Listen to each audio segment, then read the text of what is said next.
Everyone blames Jahad. Even the wiki blames Jahad. But the record he sealed for 3,000 years proves he's the only person in this story who never lied. If you've read Tower of God, you already have an opinion about this. Jahad, the Tyrant King. Arlene and V, the lovers who rebelled against him and founded FUG out of pure heartbreak. It's the most repeated tragedy in the entire series. But here's the problem. Every single piece of that story, the betrayal, the war, even the child Jahad supposedly killed in cold blood, comes from records that were altered, erased, or told by people who weren't there. So today we're not asking, was Jahad a good king? We're asking a smaller, sharper question. Did Jahad ever actually have the option to keep Arlene? And by the end of this video, I think you'll see the villain was never a person. It was the institution all three of them built together, and then couldn't escape. Who these three actually were. Before the crown, before the tower had 10 great families, there were just 3 people climbing together, Jahad, V, and Arlene. Not a king and his subjects, a party. Equals. That matters, because almost every retelling frames Jahad as ruling over Arlene from day one. He wasn't. He was climbing next to her. Whatever happened between them happened between climbers, not between a monarch and a prisoner. Keep that word in your head. Climbers. We're coming back to it. The official story. Steelmanned at first. Let's give the Jahad is the villain theory its full due because it's not stupid. It's actually well supported on the surface. The common version goes, Jahad fell for Arlene. Arlene loved V instead. Jahad, drunk on power and jealousy, killed their child in front of her. V died. Arlene fled in grief and founded FUG, a rebellion that exists to this day for the sole purpose of tearing down the tower Jahad built. That's a clean story. Clean stories are usually missing something. Quick gut check before we go further. Pause for 1 second and answer honestly. Do you think a king who was actually just cruel and jealous would have sealed the truth away instead of broadcasting his version as propaganda? That's strange behavior for a villain. Villains who win the story usually rewrite it to make themselves look righteous. Jahad didn't do that. He didn't do anything with it. He just sealed it for 3,000 years. That's not the behavior of a man proud of what he did. That's the behavior of a man who couldn't live with what the tower made him do. The tower as an institution, not a building. Here's the reframe. Everyone talks about the tower like it's scenery, floors, tests, monsters. It's not scenery. By the time Jahad, V, and Arlene reach the top, the tower has become a system of obligation, followers, families, a hierarchy that needs a stable center or it collapses into civil war. And once you're the center of a system like that, your personal choices stop being personal. Who Jahad loved was never just his business. It was a political variable with 3,000 followers attached to it. The marriage decision, reframed. This is the part people skip past too fast. The tragedy wasn't that Jahad chose to pursue Arlene over letting her be with V. Multiple accounts, including ones the fandom itself has flagged as contradictory, suggest the marriage was structured as a peace arrangement. Something meant to preserve the alliance between the great warriors, not destroy it. If that's true, Jahad wasn't choosing Arlene out of selfish desire. He was placed into a role where marrying her was the price of keeping everyone, including V, alive and unified. That's not romance.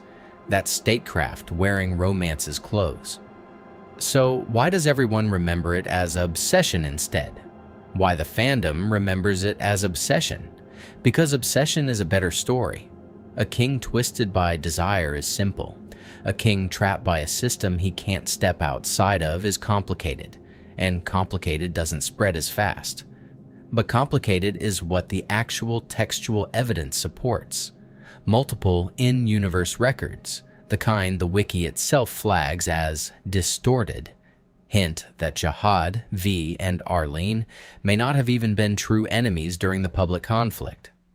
Some readings suggest all three were cooperating on some level, performing the war publicly while protecting the tower from something worse hiding above it. Let that sit for a second. If that reading is even partially right, then Jahad betrayed Arlene, and Arlene betrayed Jahad are both wrong questions. The real question is, what were they protecting the tower from, and what did it cost them to hide it? Midpoint tension. Spike, the child. Now let's open that loop from the very beginning. The child. This is the detail people use to slam the door on any sympathy for Jahad. He had a child killed in front of its mother. Full stop, right? Except the who's the father question in this story has never actually been settled. Some threads point to V.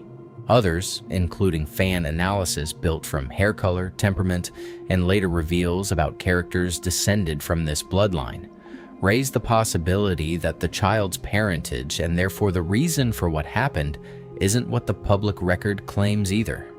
I'm not going to tell you which version is true. Nobody actually knows, that's the point. But notice what that uncertainty does to the simple tyrant narrative. It doesn't survive contact with the actual ambiguity of the text. What actually broke them? Stagnation, not betrayal. Here's the piece that answers it. After they took the throne, accounts describe Jahad, V, and Arlene's whole circle doing something worse than fighting. They stopped climbing. They sealed their own memories. They chose comfort over confronting whatever they'd been protecting the tower from.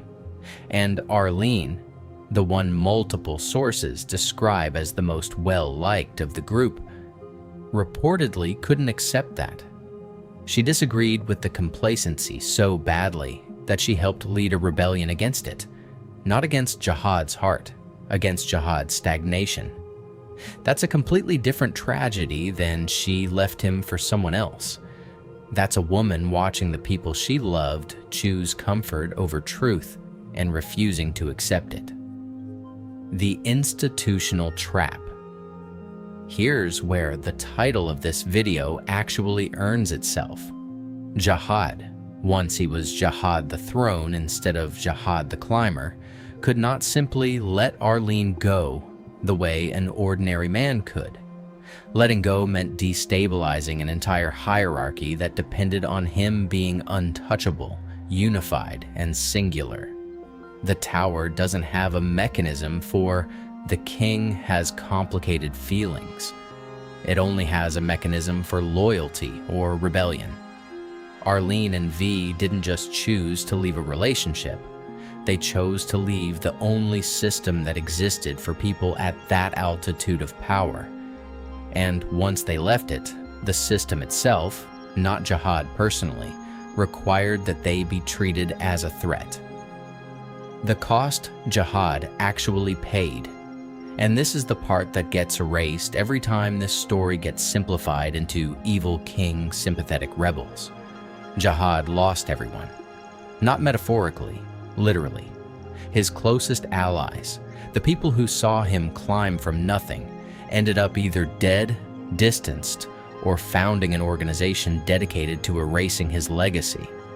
And instead of rewriting history to make himself the hero, the one move every actual tyrant makes, he sealed it, left it findable, but buried. That's not the move of a man protecting his ego. That's the move of a man who knew exactly how the story would sound and couldn't bring himself to either destroy it or defend himself with it. So, did Jahad betray Arlene? He almost certainly made her a promise once, back when they were just 3 climbers with nothing but each other. And the tower they built together is exactly what made that promise impossible to keep. Not because Jahad stopped loving her, because the moment he became the Jahad, the throne, the myth, the center of 10 families, his choices were never fully his again. Arlene didn't betray him either. She refused to let the people she loved calcify into a system that had stopped caring about truth. That's not betrayal. That's the only rebellion available to someone who still remembered what climbing used to feel like. The real villain of this story was never a person wearing a crown or a person wearing grief. It was the structure underneath both of them, a tower that turns love into liability and turns loyalty into the only language its rulers are allowed to speak. That's the tragedy nobody puts on a title card because the system did it doesn't trend as well as he did it. But it's the version that actually survives contact with the text. If you want the follow-up, what V's silence actually cost, and why Fug might not be the good guys, this theory makes them sound like either. That's next. Subscribe if you want to be there when it drops.